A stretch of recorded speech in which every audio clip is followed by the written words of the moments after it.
Good afternoon.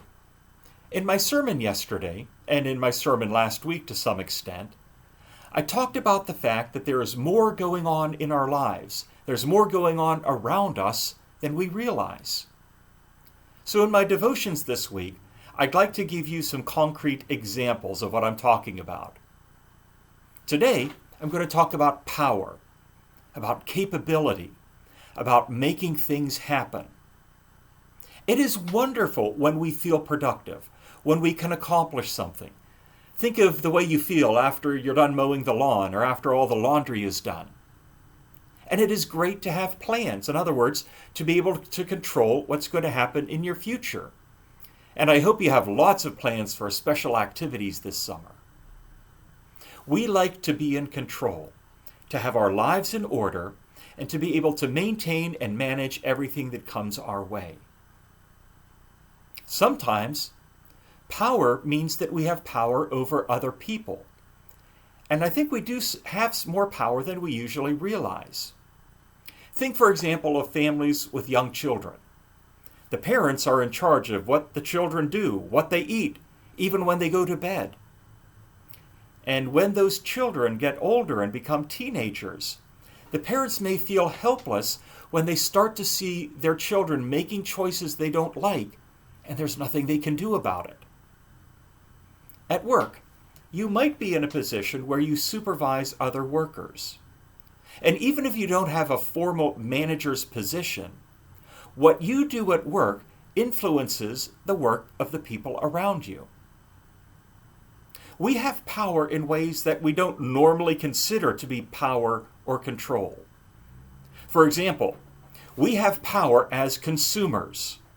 You know, the number one rule in business is that the customer is always right, which means whatever you want them to do, they need to do for you. And the fact that we think that we are in control,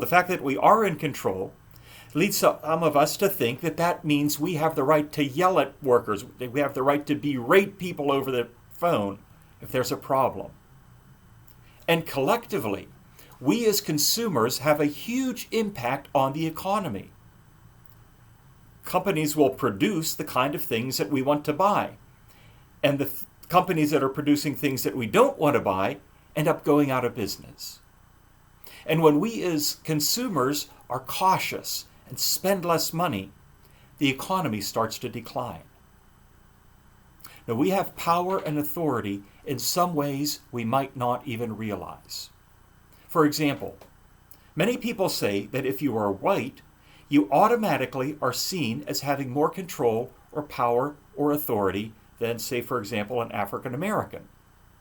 Now, you might deny that. You might say that's not true. But just the fact that you don't recognize it doesn't mean it's not there. The people to ask about the control you have are the people who don't have that control and authority. So, for example, if you don't recognize the power that you have, you probably do recognize the power of the people over you. Your boss at work, the police officer who pulls you over, the laws that the government makes. Anyone who tells you what you have to do, well, you have to do it, and usually there's nothing you can do about it.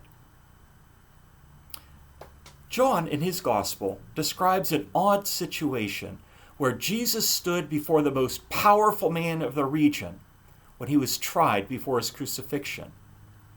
Pilate was the Roman procurator. Now, because Judea was a particularly troublesome province in the Roman Empire, Pilate was given more authority than the typical Roman governor would have. What Pilate said was law, and history shows us the evidence of how some of Pilate's decisions turned out. But now, before Pilate, this powerful man, before him stands Jesus, this beat-up peasant who looks like a total nobody. But Jesus refuses to give Pilate any straight answers while he's being interrogated. This is because Jesus is more interested in speaking about bigger issues than what's happening at that moment. So Pilate gets very frustrated. And what adds to the problem is that the Jewish leaders aren't helping any. They refuse to accept it when Pilate says that he doesn't see Jesus as being guilty.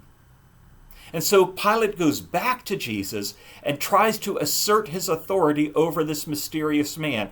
And he asks him, "Don't you realize that I have power either to free you or to crucify you?" Jesus replied, "You would have no power over me if it were not given to you from above." In other words, the power you have is not yours to assert. It is not yours to manipulate people. You only have the power that God gives to you. There's more going on here than you can conceive. There's more authority and control happening in this situation than you realize. God is in control even of what you believe that you can control. Matthew and Luke, in their Gospels, tell us the story about another man who also had authority. But apparently, unlike Pilate, he recognized where his authority came from. This was the Roman centurion who asked Jesus to heal his servant. And in asking him, he said, "I myself am a man under authority, with soldiers under me.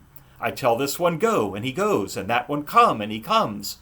And I say to my servant, do this, and he does it."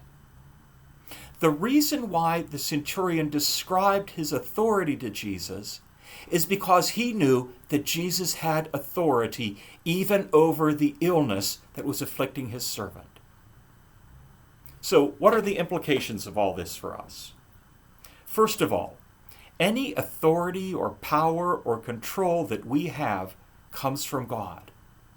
We are stewards of it. And just like every other gift that God gives to us, we use it as representatives of God, knowing that we will be answerable for how we use that authority and power that we have. And secondly, this can be some encouragement for us when we are struggling with an authority over us. That authority may seem to us to be absolute, and there's nothing that we can do about it. But that's not true. No one has authority over us that God has not given to them. Their power is not absolute, because ultimately, we are always under the authority and power of God. Would you pray with me, please? Lord, make us responsible stewards of the influence and control that we have. Help us be aware of the control and authority that we have that we may not realize. And give us the encouragement, Lord, when we are suffering or frustrated because of what those above us are doing. Give us the encouragement that ultimately you, the God who loves us more than we can conceive, you are the one who is in control of our world. Amen. Thanks for joining me. We'll talk again later.